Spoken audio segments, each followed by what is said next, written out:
ನನ್ನ ಚಾನಲ್ ಇಷ್ಟ ಆದರೆ ಸಬ್ಸ್ಕ್ರೈಬ್ ಮಾಡಿ, ಹೆಚ್ಚಿನ ವಿಡಿಯೋಗೋಸ್ಕರ ಬೆಲ್ ಐಕಾನ್ ಬಟನ್ ಪ್ರೆಸ್ ಮಾಡಿ. ರೆಸಿಪಿ ಮಾಟೋಡಿ ಪಲ್ಯ. ಅದಕ್ಕೆ ಬೇಕಾದ ಪದಾರ್ಥಗಳು: 3 ಟೇಬಲ್ ಸ್ಪೂನ್ ಅಷ್ಟು ಕಡಲೆಬೇಳೆನ ತೊಳೆದು ಅರ್ಧ ಗಂಟೆಗಳ ಕಾಲ ನೆನೆಸಿಟ್ಕೊಂಡಿದ್ದೀನಿ. 1 ಕಪ್ನಷ್ಟು ಗೋರಿಕಾಯಿ ಕಟ್ ಮಾಡಿ ಇಟ್ಕೊಂಡಿದ್ದೀನಿ, ಚವಳಿಕಾಯಿ ಅಂತ ಹೇಳ್ತೀವಿ. ಇದು 125 ಗ್ರಾಮ್ಸ್ ಇದೆ, 1 ಕಪ್ ಇದೆ. 3 ಟೇಬಲ್ ಸ್ಪೂನ್ ಅಷ್ಟು ಕಾಯಿ ತುರಿ ಬೇಕು, ಸ್ವಲ್ಪ ಕೊತ್ತಂಬರಿ, ಸ್ವಲ್ಪ ಕರಿಬೇವು, 1 ಒಣಮೆಣಸಿನ್ಕಾಯಿ, 5 ಹಸಿಮೆಣಸಿನ್ಕಾಯಿ, ಅರ್ಧ ಸ್ಪೂನ್ ಅಷ್ಟು ಸಾಸಿವೆ, ರುಚಿಗೆ ತಕ್ಕಷ್ಟು ಉಪ್ಪು, 1/4 ಸ್ಪೂನ್ ಅಷ್ಟು ಅರಿಶಿಣ, ಸ್ವಲ್ಪ ಹಿಂಗು ಬೇಕಾಗುತ್ತೆ, 1/2 ಟೇಬಲ್ ಸ್ಪೂನ್ ಅಷ್ಟು ಎಣ್ಣೆ ಬೇಕಾಗುತ್ತೆ, 1/4 ಗ್ಲಾಸ್ನಷ್ಟು ನೀರು ಬೇಕಾಗುತ್ತೆ. ಮಾಡೋದು ಹೇಗೆ ನೋಡ್ಕೊಳ್ಳೋಣ. ಹಾಗೆ 1/2 ಟೇಬಲ್ ಸ್ಪೂನ್ ಅಷ್ಟು ಎಣ್ಣೆ ಹಾಕೊಳ್ಳೋಣ. ಇದಕ್ಕೆ ಸ್ವಲ್ಪ ಎಣ್ಣೆ ಬೇಕಾಗುತ್ತೆ ಈ ಪಲ್ಯಗೆ. ಅರ್ಧ ಸ್ಪೂನ್ ಅಷ್ಟು ಸಾಸಿವೆ ಹಾಕೊಳ್ಳೋಣ, ಸ್ವಲ್ಪ ಹಿಂಗು,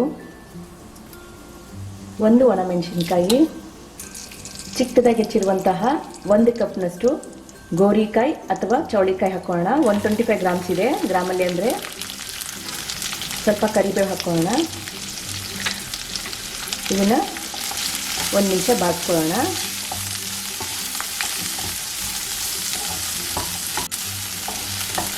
ಸ್ವಲ್ಪ ಬಾಡಿಸಿದಾದ್ಮೇಲೆ ಇದಕ್ಕೆ 1/4 ಸ್ಪೂನ್ ಅರಿಶಿನ ಹಾಕೊಳ್ಳೋಣ, ಸ್ವಲ್ಪ ಉಪ್ಪು ಹಾಕೊಳ್ಳೋಣ, ಒಂದು ಸ್ವಲ್ಪ ಇದಕ್ಕೆ ಹಾಕೊಳ್ಳೋಣ, ಒಂದು ಸ್ವಲ್ಪ ರುಬ್ಬಕ್ಕೆ ಹಾಕ್ಕೊಳ್ಬೇಕಾಗುತ್ತೆ. ಇದನ್ನ ಸ್ವಲ್ಪ ಕಲಿಸ್ಬಿಟ್ಟು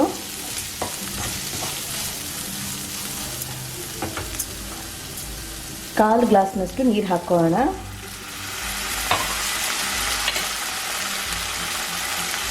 ಇದನ್ನ ಮುಚ್ಚಿಬಿಟ್ಟು ಬೇಯವರೆಗೂ ಚೆನ್ನಾಗಿ ಬೇಯಿಸೋಣ.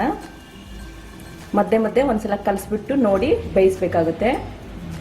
ನೀರನ್ನ ಫಸ್ಟು ಸೋಸ್ಕೊಳ್ಳೋಣ. ನಾವು ರುಬ್ಬುವಾಗ ನೀರು ಇರಬಾರ್ದು ಇದಕ್ಕೆ. ಈ ಸೋಸಿರುವಂಥ ಕಡಲೆಬೇಳೆನ ಮಿಕ್ಸಿ ಜಾರ್ಗೆ ಹಾಕೊಳ್ಳೋಣ. ಅದಕ್ಕೇ 5 ಹಸಿಮೆಣಸಿನ್ಕಾಯಿ ಹಾಕ್ಕೊಂಡಿದ್ದೀನಿ. ನಿಮ್ಮ ಖಾರಕ್ಕೆ ಎಷ್ಟು ಬೇಕೋ ಅಷ್ಟು ಹಸಿಮೆಣಸಿನ್ಕಾಯಿ ಹಾಕ್ಕೋಬೋದು. 3 ಟೇಬಲ್ ಸ್ಪೂನ್ ಅಷ್ಟು ಕಾಯಿ ತುರಿ ಹಾಕ್ಕೊಂಡಿದ್ದೀನಿ, ಸ್ವಲ್ಪ ಕೊತ್ತಂಬರಿ, ರುಚಿಗೆ ತಕ್ಕಷ್ಟು ಉಪ್ಪು ಹಾಕೊಳ್ಳೋಣ. ಉಪ್ಪು ಅಲ್ಲೂ ಹಾಕಿದ್ವಿ, ಇಲ್ಲೂ ಸ್ವಲ್ಪ ಹಾಕೋದ್ರಿಂದ ಚೆನ್ನಾಗಿರುತ್ತೆ. ಈಗ ಇದನ್ನು ತರಿಯಾಗಿ ರುಬ್ಕೊಳ್ಳೋಣ. ನೀರು ಹಾಕ್ತೇನೆ ರುಬ್ಬಬೇಕು, ಸರಿಯಾಗಿರಬೇಕು. ಇದನ್ನು ಪಕ್ಕಕ್ಕೆ ಎತ್ತಿಟ್ಕೊಳ್ಳೋಣ. ಬೆಂದ ಮೇಲೆ ಮೇಲೆಯಿಂದ ಹಾಕ್ಬಿಟ್ಟು ಬೇಯಿಸ್ಬೇಕಾಗುತ್ತೆ. ನಾನು ಈಗಾಗಲೇ ಒಂದ್ಸಲ ಮಧ್ಯ ತೆಗೆದ್ಬಿಟ್ಟು ಕಲಸಿ ನೋಡಿದ್ದೀನಿ. ಈಗ 5 ನಿಮಿಷವಾಗಿದೆ. ಗೋರಿಕಾಯಿ ಈಗ ಚೆನ್ನಾಗಿ ಬೆಂದಿದೆ ನೋಡಿ. ಈಗ ಸ್ವಲ್ಪ ಇದರಲ್ಲಿರೋ ನೀರನ್ನೆಲ್ಲ ಸ್ವಲ್ಪ ಇಂಗಿಸ್ಕೊಳ್ಳೋಣ.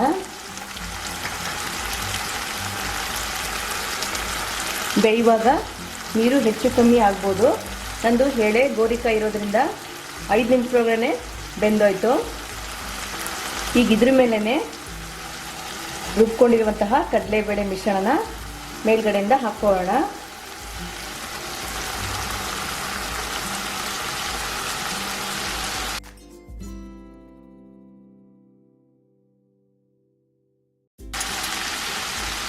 ಮೇಲ್ಗಡೆಯಿಂದ ಆ ಥರ ಹರಡ್ಬಿಟ್ಟು ಮುಚ್ಚಿಬಿಟ್ಟು 1 ನಿಮಿಷ ಬೇಯಿಸ್ಕೊಳ್ಳೋಣ.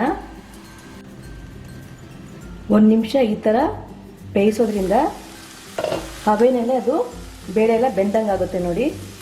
ಈಗ ಇದನ್ನು ಚೆನ್ನಾಗಿ ಕಲಿಸ್ಕೊಳ್ಳೋಣ.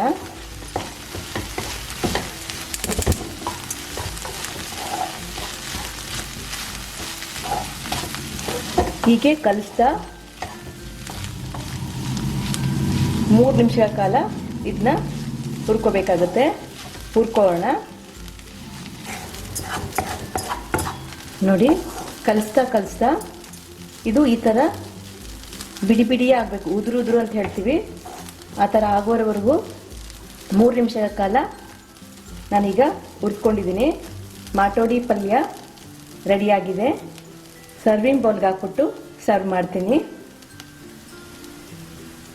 ಗೋರಿಕಾಯಿ ಅಥವಾ ಚೌಳಿಕಾಯಿ ಮಾಟೋಡಿ ಪಲ್ಯ ರೆಡಿಯಾಗಿದೆ. ಇದನ್ನು ನೀವು ಬೀನ್ಸಲ್ಲೂ ಕೂಡ ಮಾಡ್ಕೋಬೋದು, ಹುರುಳಿಕಾಯಲ್ಲಿ ಕೂಡ ಮಾಡ್ಕೋಬೋದು. ತುಂಬಾ ರುಚಿಯಾಗಿರುತ್ತೆ ಇದು ಚಪಾತಿ ಜೊತೆ ಅನ್ನದ ಜೊತೆ ತುಂಬಾನೇ ಚೆನ್ನಾಗಿರುತ್ತೆ. ಮೊಸರನ್ನ ಜೊತೆ ನೆಂಚ್ಕೊಂಡು ಕೂಡ ತಿನ್ಬೋದು. ಇದರಲ್ಲಿ ನಾವು ಕಡಲೆಬೇಳೆ ಬೆಳೆಸಿ ಈ ತರ ಮಾಡೋದ್ರಿಂದ ಟೀ ಟೈಮ್ ಸ್ನ್ಯಾಕಲ್ಲೂ ಕೂಡ ನೀವು ಸ್ನ್ಯಾಕ್ ರೂಪದಲ್ಲೂ ಕೂಡ ತಿನ್ಬೋದು. ರುಚಿಯಾಗಿರುತ್ತೆ. ರುಚಿಕರವಾದಂತಹ ಮಾಟೋಡಿ ಪಲ್ಯ ಮಾಡೋದು ಹೇಗೆ ನೋಡಿದ್ದೀರಾ, ನೀವು ಮಾಡಿ ನೋಡಿ. ರುಚಿ ಹೇಗಿತ್ತು ಅಂತೇಳಿ ಕಮೆಂಟ್ ಮೂಲಕ ನಂಗೆ ತಿಳಿಸಿ. ನನ್ನ ಚಾನಲ್ಗೆ ಲೈಕ್ ಶೇರ್ ಮಾಡಿ. ಇದುವರೆಗೆ ಯಾರ್ಯಾರು ಸಬ್ಸ್ಕ್ರೈಬರ್ ಆಗಿಲ್ಲ ದಯಮಾಡಿ ನನ್ನ ಚಾನಲ್ಗೆ ಸಬ್ಸ್ಕ್ರೈಬರ್ ಆಗಿ. Thank you.